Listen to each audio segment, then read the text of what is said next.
ಹುಬ್ಬಳ್ಳಿ ಧಾರವಾಡ ಮಹಾನಗರ ಪಾಲಿಕೆ ಜನರಿಗೆ ಎಷ್ಟು ಒಳ್ಳೇದು ಮಾಡಬೇಕು ಅನ್ನೋದ್ರ ಬಗ್ಗೆ ಯೋಚನೆ ಮಾಡೋದು ಬಿಟ್ಟು ಯಾವ ಇಲಾಖೆಯಲ್ಲಿ ಎಷ್ಟು ಭ್ರಷ್ಟಾಚಾರ ಮಾಡ್ಬೋದು, ಯಾವ ಹೆಸರಲ್ಲಿ ಎಷ್ಟು ದುಡ್ಡು ಹೊಡಿಬಹುದು ಅನ್ನೋದರಲ್ಲಿ PhD ಮಾಡ್ದಂಗೆ ಕಾಣಿಸ್ತಾ ಇದೆ ಅಲ್ಲಿನ ಅಧಿಕಾರಿಗಳ ವರ್ತನೆ. ಯಾಕಂದ್ರೆ ಧೂಳನ್ನ ನಿಯಂತ್ರಣ ಮಾಡ್ತೀವಿ ನಾವು ಅಂತ ಹೇಳಿ ನೀರನ್ನ ರಸ್ತೆಗೆ ಸುರಿಯೋ ವಿಚಾರದಲ್ಲೂ ಕೂಡ ಅಕ್ರಮ ಮಾಡಿದ್ದಾರೆ ಅನ್ನೋದು ಹೊಸ ಆರೋಪ. ಬನ್ನಿ ಅಕ್ರಮದ ಸ್ವರೂಪದ ಬಗ್ಗೆ ನಾವು ತಿಳ್ಕೊಳ್ಳೋಣ.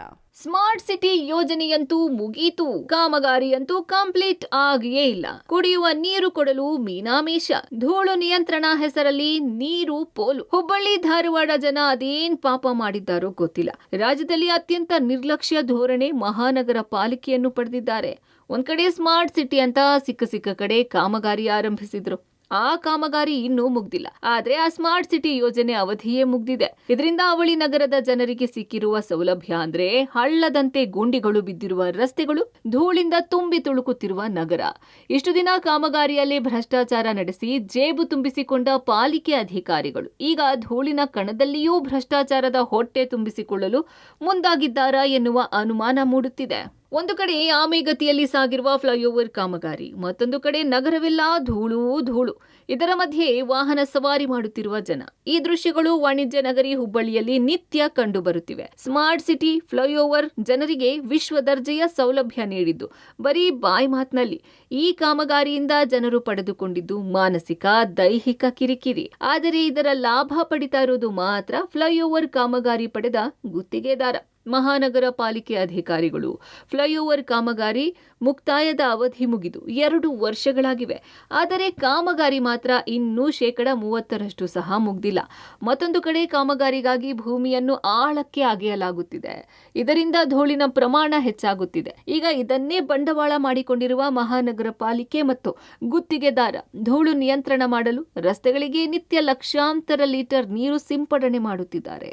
ಇದರಲ್ಲೂ ಸಹ ಭ್ರಷ್ಟಾಚಾರದ ವಾಸನೆ ಬರುತ್ತಿದ್ದು ಒಂದೇ ಕೆಲಸವನ್ನು ಇಬ್ಬರು ಮಾಡುತ್ತಿದ್ದು, ಒಂದು ಟ್ಯಾಂಕ್ ನೀರು ಸಿಂಪಡಣೆ ಮಾಡಿ 10 ಟ್ಯಾಂಕ್ ಲೆಕ್ಕ ನೀಡುತ್ತಿರುವ ಆರೋಪ ಕೇಳಿಬಂದಿದೆ. ಸದ್ಯ ಕಾಮಗಾರಿ ನಿರ್ಮಾಣ ಹಂತದಲ್ಲಿ ಇರುವ ಹಿನ್ನೆಲೆ ಫ್ಲೈಓವರ್ ಗುತ್ತಿಗೆದಾರ ಇದಕ್ಕೆ ಹೊಣೆಯಾಗಿರುವ ಹಿನ್ನೆಲೆ ಧೂಳು ನಿಯಂತ್ರಣಕ್ಕೆ ಈತನೇ ನೀರು ಸಿಂಪಡಣೆ ಮಾಡಬೇಕು. ಹೀಗಾಗಿ ಗುತ್ತಿಗೆದಾರ ಕಂಪನಿಯಿಂದ ಚೆನ್ನಮ್ಮ ವೃತ್ತ, ಹೊಸೂರು ವೃತ್ತ, court circle, sir Siddappa Kambali ರಸ್ತೆಗೆ ನೀರು ಸಿಂಪಡಣೆ ಸಹ ಮಾಡಲಾಗುತ್ತಿದೆ.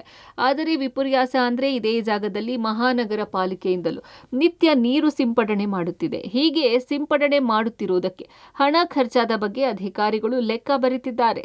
ಆದರೆ ಎಷ್ಟು ಟ್ಯಾಂಕ್ ವಾಟರ್ ಬಳಕೆ ಮಾಡಲಾಗುತ್ತೆ, ಯಾರು ಈ ಕೆಲಸ ಮಾಡ್ತಾರೆ, ಇದಕ್ಕೆ ಖರ್ಚಾಗುವ ಹಣದ ಬಗ್ಗೆ ಮಾಹಿತಿ ಕೇಳಿದ್ರೆ ಇಲ್ಲ ಅಂತಿದ್ದಾರೆ ಪಾಲಿಕೆ ಆಯುಕ್ತರು. ನಾನು ರೆಗ್ಯುಲರ್ ಆಗಿ ನಮ್ಮ ಸೂಪರಿಂಟೆಂಡೆಂಟ್ ಇಂಜಿನಿಯರ್ ಜೊತೆ ರೆಗ್ಯುಲರ್ ಆಗಿ ನಾವು ಮಾತಾಡ್ತಾ ಇದ್ದೀವಿ. ನ್ಯಾಷನಲ್ ಹೈವೇ ಸೂಪರಿಂಟೆಂಡೆಂಟ್ ಇಂಜಿನಿಯರ್ ಎಲ್ಲೆಲ್ಲಿ ಡಸ್ಟ್ ಪಾರ್ಟಿಕಲ್ಸ್ ಇದೆ ಅದು ನಾವು ನ್ಯಾಷನಲ್ ಕ್ಲೀನ್ ಏರ್ ಪ್ರೋಗ್ರಾಮಲ್ಲಿ ಏನು ವೆಹಿಕಲ್ಸನ್ನು ಪರ್ಚೇಸ್ ಮಾಡಿವಿ, ಮಿಸ್ಟಿಂಗ್ ಮಷಿನ್ಸು ಮತ್ತು ಈ ಸ್ಪ್ರಿಂಕ್ಲರ್ಸ್ ಏನಿದೆ ಅದರ ಮುಖಾಂತರ ನಾವು ಡಸ್ಟನ್ನು ಕಂಟ್ರೋಲ್ ಮಾಡ್ತಾ ಇದ್ದೀವಿ. ಈವನ್ ನ್ಯಾಷನಲ್ ಹೈವೇದವರು ಅವ್ರದ್ದು ವಾಟರ್ ಟ್ಯಾಂಕರ್ಸ್ ಇದೆ, ಅವರು ಕೂಡ ವಾಟರ್ ಟ್ಯಾಂಕರ್ ಮುಖಾಂತರ ಸೊ ಈ ಎಲ್ಲೆಲ್ಲಿ ಡಸ್ಟ್ ಬರ್ತಾ ಇದೆ ಸೊ ಅಲ್ಲಿ ಅದನ್ನು ಆ ರೋಡ್ ರಿಪೇರಿ ಆಗುವವರೆಗೂ ಸ್ವಲ್ಪ ಇದು ಕಂಪ್ಲೀಟ್ ಆಗುವವರೆಗೂ ಸ್ವಲ್ಪ ಡಸ್ಟು ಬರೋದು ಸ್ವಾಭಾವಿಕ. ಸೊ ಅದನ್ನು ನಾವು ಮತ್ತು ನ್ಯಾಷನಲ್ ಹೈವೇದವರು ಇಬ್ಬರು ಜಂಟಿಯಾಗಿ ಅದನ್ನು ಆ ರಸ್ತೆಯಲ್ಲಿ ಧೂಳು ಬರದೇ ಇರೋ ಥರ ನಾವು ಕೆಲವೊಂದಿಷ್ಟು ಕ್ರಮವನ್ನು ನಾವು ಜಂಟಿಯಾಗಿ ವಹಿಸ್ತಾ ಇದ್ದೀವಿ. ಒಟ್ಟಿನಲ್ಲಿ ಒಂದ್ ಕಡೆ ಗುತ್ತಿಗೆದಾರ ಮತ್ತು ಮತ್ತೊಂದು ಕಡೆ ಮಹಾನಗರ ಪಾಲಿಕೆ ಅಧಿಕಾರಿಗಳು ಶಾಮೀಲಾಗಿ ಒಂದೇ ಕೆಲಸಕ್ಕೆ 2 ಲೆಕ್ಕ ಕೊಡ್ತಿದ್ದಾರಾ, ಅಥವಾ ಗುತ್ತಿಗೆದಾರನ ಜೊತೆಗೆ ಶಾಮೀಲಾಗಿ ಆತ ಮಾಡಬೇಕಾದ ಕೆಲಸವನ್ನ ಪಾಲಿಕೆ ಅಧಿಕಾರಿಗಳು ಮಾಡಿ ಇದಕ್ಕೆ ಲೆಕ್ಕ ಬರಿತಿದ್ದಾರಾ? ಜನರಿಗೆ ಕುಡಿಯಲು ನೀರು ಸಕಾಲದಲ್ಲಿ ಕೊಡದ ಪಾಲಿಕೆ ನಿತ್ಯ ಸಾವಿರಾರು ಲೀಟರ್ ನೀರು ಧೂಳು ನಿಯಂತ್ರಣ ಹೆಸರಿನಲ್ಲಿ ರಸ್ತೆಗೆ ಸುರಿಯುತ್ತಿರುವ ಬಗ್ಗೆ ಸೂಕ್ತ ತನಿಖೆ ಆಗಬೇಕಿದೆ ಎನ್ನುವುದು ಹುಬ್ಬಳ್ಳಿ ಜನರ ಮಾತು. Sunil Patil, public TV, Hubballi.